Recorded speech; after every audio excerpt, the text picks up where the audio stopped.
March 10, 2023. Silicon Valley Bank, the 16th largest bank in America, collapsed in 48 hours. It's an isolated incident, they said. Regional bank problems, they assured us. The system is stable, they promised. 2 years later, nothing's been fixed. In fact, it's gotten worse, much worse.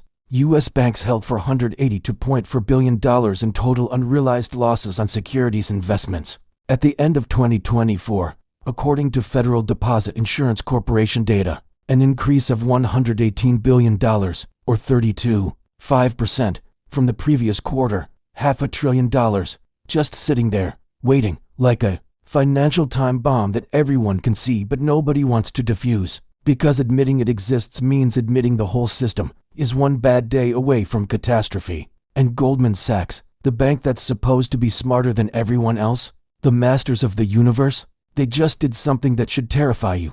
They quietly repositioning away from the very safe assets that are about to blow up the banking system, while telling clients everything's fine, while publishing optimistic outlooks, while regulators look the other way, because what's coming isn't just another market correction. It's a 4-stage financial collapse that will make 2008 look like a practice run, and stage 1 already started. Let's talk about what safe means in banking, because spoiler alert, it doesn't mean what you think it means. When you hear safe assets, you're supposed to think of U.S.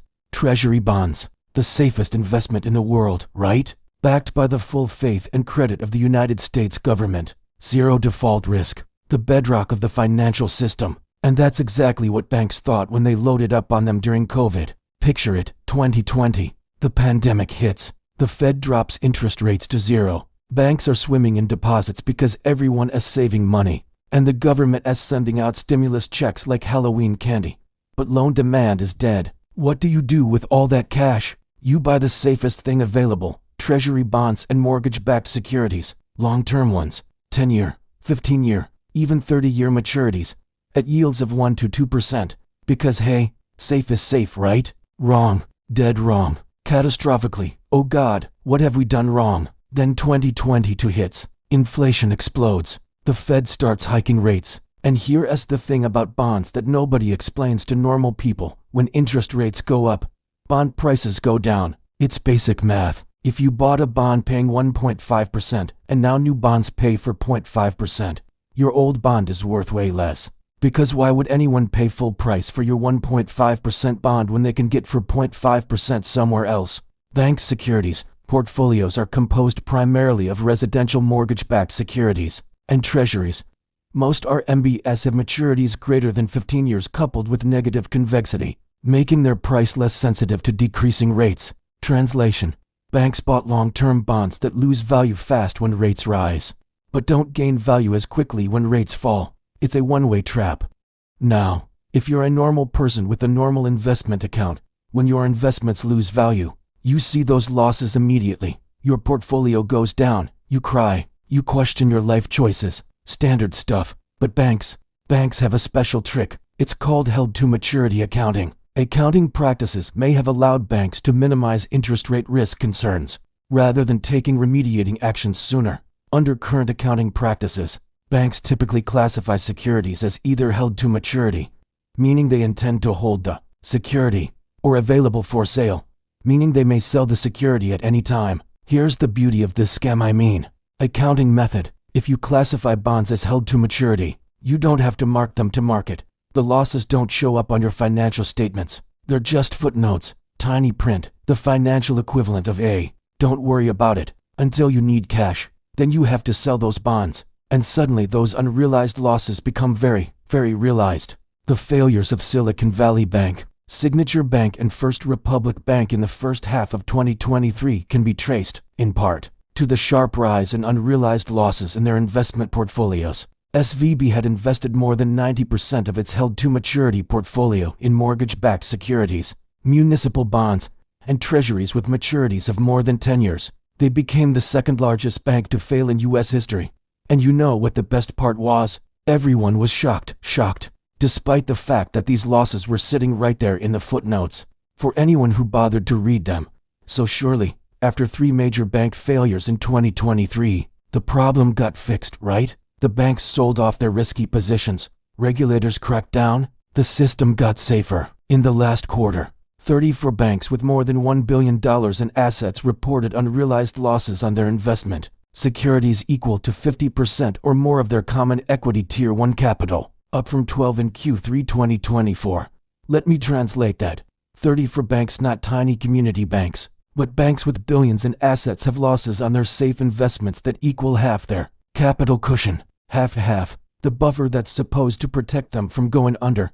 Half of it is already gone, just sitting there in unrealized losses. Rebel Cole, a finance professor at Florida Atlantic University who worked for a decade in the Federal Reserve System, put it bluntly. All it takes is one bad news story about any of these banks, and we could have another banking crisis like we had in March of 2023. One bad story. And here's where it gets beautiful in that horrible, we're all doomed kind of way. Interest rates have been on a wild ride in 2025. The 10-year Treasury yield currently sits above 4.5%. At that level, the banking system starts seeing serious problems, according to Amit Seru, a finance professor at the Stanford Graduate School of Business.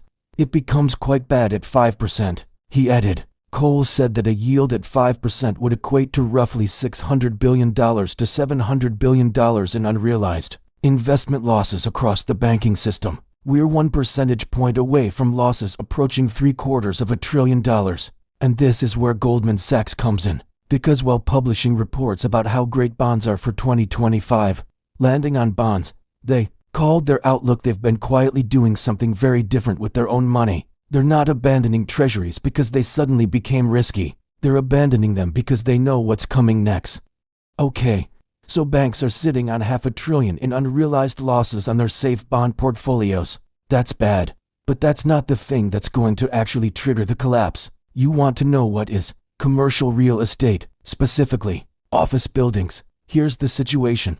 During COVID, everyone started working from home. Companies realized, hey, maybe we don't need 50,000 square feet of expensive office space.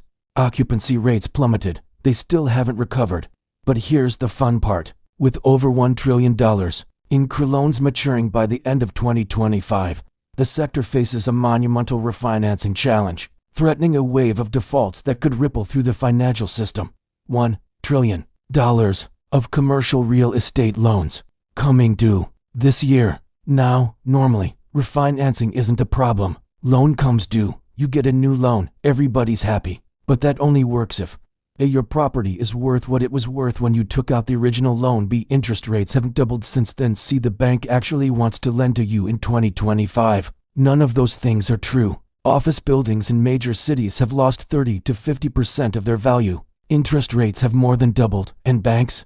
They're terrified of commercial real estate exposure. So what happens when a borrower can't refinance? They default. The bank takes the building. The bank tries to sell the building.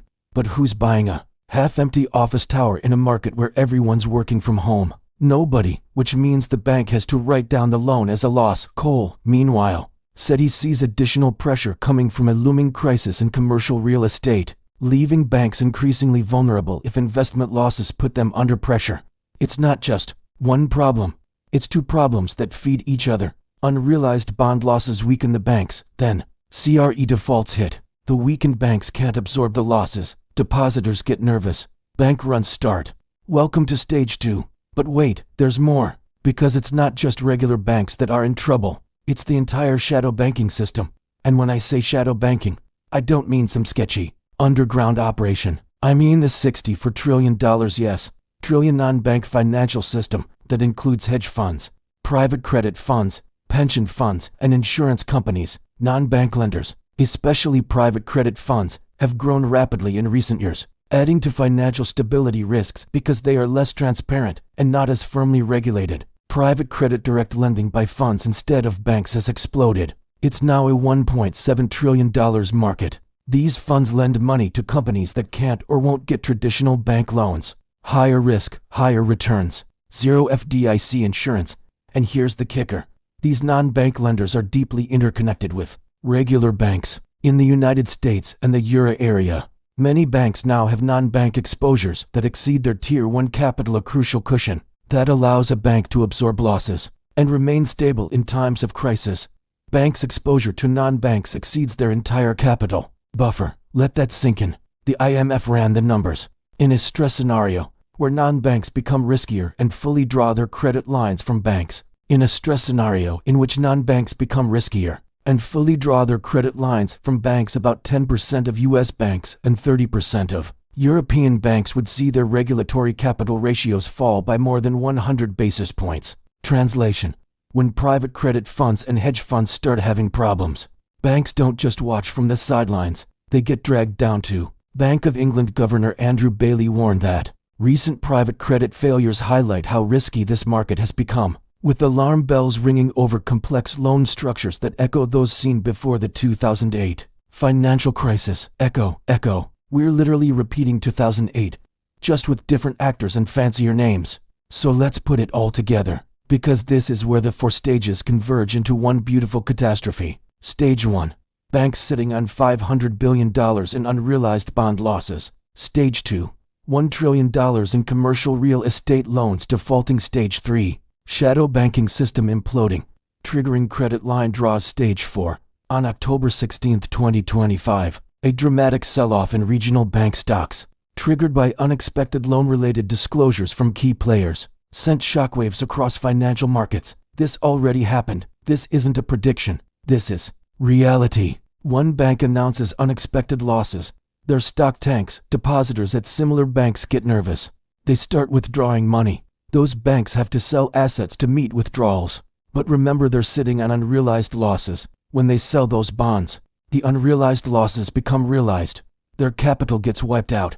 More banks announce problems. More panic. More withdrawals. More forced sales. It's not a cascade. It's an avalanche. And the Fed, they're trapped. If they lower interest rates to help the banks, inflation comes roaring back. If they keep rates high to fight inflation, more banks fail. There is no good option. Banks face a nightmare scenario and are sitting on a tinderbox. And it's just going to take one spark, Cole said. One spark. That's all it takes. A bank announces a bad quarter. A major commercial real estate developer defaults.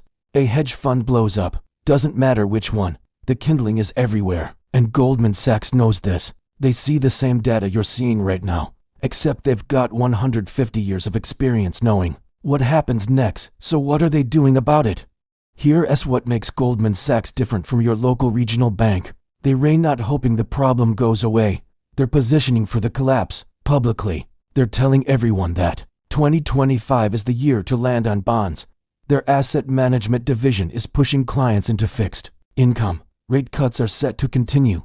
They say, bonds stand to benefit, they promise. But look at what they're actually doing. Their 2025 resolution plan, the blueprint for what happens if they fail, tells a very different story. The resolution plan is based on many significant assumptions, including assumptions about the state of the capital markets and the economy and the impact of a significant loss event on Goldman Sachs. The significant loss event, they're planning for it, not if, when. According to their own filings, Goldman has been systematically reducing duration risk, the sensitivity to interest rate changes. They're shortening maturities, moving out of long-term treasuries, increasing flexibility.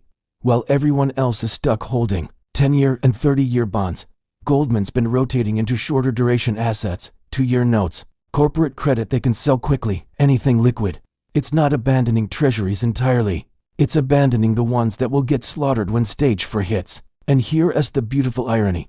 Companies have issued more than $1.4 trillion of investment-grade U.S. bonds in 2024, with Goldman serving as a lead underwriter. They're helping clients issue the very bonds they're reducing in their own portfolios. It's genius. It's ruthless. It is Goldman Sachs doing what Goldman Sachs does best, being on the right side of the trade while everyone else drowns. So where does $847 billion come from? Let's do the math. $500 billion in unrealized losses across the banking system, plus $200 plus billion in commercial real estate exposure at risk, plus $147 billion in potential shadow banking spillover effects. That's $847 billion in interconnected risk that could evaporate in a crisis. And Goldman's looking at this and saying, yeah, we're not holding that bag. Their competitors still loaded up on long-duration treasuries, still trying to convince themselves the Fed will cut rates and save them, still hoping commercial real estate recovers, still believing the system is stable. Goldman knows better. They've seen this movie before. 2008 wasn't that long ago. They remember what happens when everyone realizes simultaneously that the safe assets aren't safe. So when does this all blow up? Here's what we know for certain. Q1 2025 already saw regional bank volatility in October. Warning shot. Q2 Q3 2025, the bulk of commercial real estate loan maturities hit. Refinancing wave begins and fails. Q4 2025, bank earnings reports start reflecting CRE losses. Bond losses persist as long-term. Yields refuse to fall. Capital ratios deteriorate. 2026, the year everything breaks. Multiple risk indicators are already in the red. Unrealized losses at near-record levels. Core loan performance deteriorating. Regional bank stocks. Volatile non-bank stress building. Fed stuck between inflation and stability. The Federal Reserve is conducting an exploratory analysis as a companion to the 2025 supervisory stress test examining certain risks posed to banks by non-bank financial institutions. Translation: even the Fed knows the shadow banking system is a problem. They're just hoping the stress tests will scare banks into fixing things before everything explodes. But here's the thing about regulatory responses. They're always reactive, never proactive. 2 years after the 2023 banking crisis, regulators bailed out the banks with tens of billions of dollars in a matter of hours. But now 2 years later, only a few grossly inadequate changes have been made to specifically address the causes of the 2023 crisis. They haven't fixed anything. They just kicked the can down the road, and now we're at the end of the road. So what do you do with this information? First, understand that FDIC insurance covers $250,000 per depositor, per bank. If you've got more than that sitting in one bank, you're playing with fire. Second, diversification isn't just about stocks and bonds.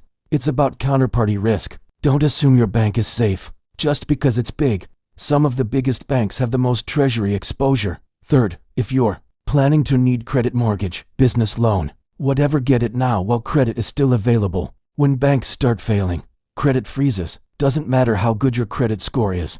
Fourth, if you're invested in bond funds, understand what you own. Long-duration bond funds are going to get destroyed if yields spike to 5%. Short-duration bonds and floating-rate notes offer some protection. And yes, this is why gold has been hitting record highs. Central banks know something. Goldman knows something. The smart money is hedging against the collapse of the safe asset narrative. But most importantly, don't panic. Panic doesn't help. Understanding the system and positioning yourself accordingly, that's the only rational response. Because whether you're ready or not, let's recap, because you need to understand how this all connects. Stage 1.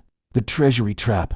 Banks loaded up on long-term bonds at low rates. Rates spiked. Bonds collapsed in value. $500 billion in unrealized losses sitting on bank balance sheets. Ready to blow. Stage TWO. The CRE apocalypse. $1 trillion in commercial real estate loans mature this year. Buildings worth 30 to 50% less than when the loans were made. Mass defaults incoming. Banks forced to write down massive losses. Stage 3. Shadow banking implosion. Private credit funds, hedge funds, and other non-banks start failing. They draw down their credit lines with banks. Banks' capital gets crushed. Contagion spreads. Stage for the cascade. One bank fails. Depositors panic. More banks forced to sell assets. Realized losses spike. More failures. Fed can't help without reigniting inflation. System-wide crisis. And Goldman Sachs. They saw all 4 stages coming and quietly repositioned while telling everyone else to stay calm. Here's what nobody in power wants to admit. The financial system isn't stable. It hasn't been stable since 2008. We just papered over the cracks with Fed money printing and artificially low interest rates for a decade. COVID gave us a brief moment where printing money didn't matter because nothing was moving. But now, we've got inflation, we've got rate hikes, and all those hidden problems are surfacing at once. The crashes keep happening because the fundamental incentives haven't changed. Banks make money by taking risks. When the risks blow up, taxpayers bail them out. Rinse, repeat. Too big to fail becomes too big to manage, but also too profitable to reform. And institutions like Goldman, they're not evil. They're not stupid. They're just doing what makes sense in a broken system, front-running the inevitable collapse.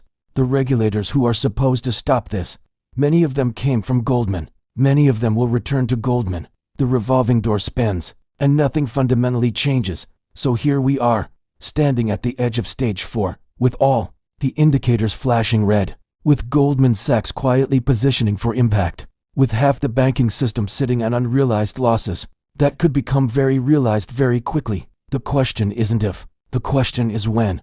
And the truly terrifying part, this might not even be the crisis. This might just be the preview, the warm-up act, the financial system stress testing itself before the main event. Because lurking beneath all of this is the real problem. U.S.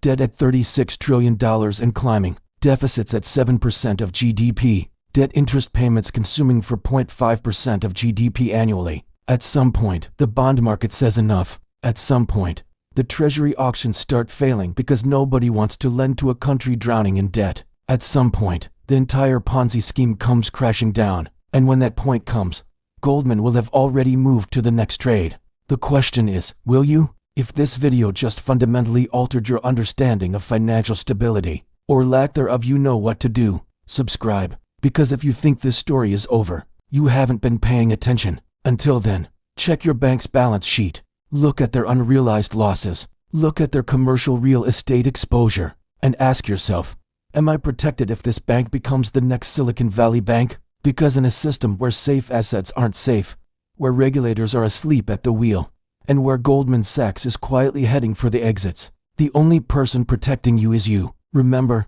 $500 billion in unrealized banking losses, $1 trillion in CRE loan maturities, 30 for banks with losses exceeding 50% of capital. Goldman repositioning for the collapse. For stages already in motion, stay skeptical, stay informed, stay liquid. See you in the next collapse.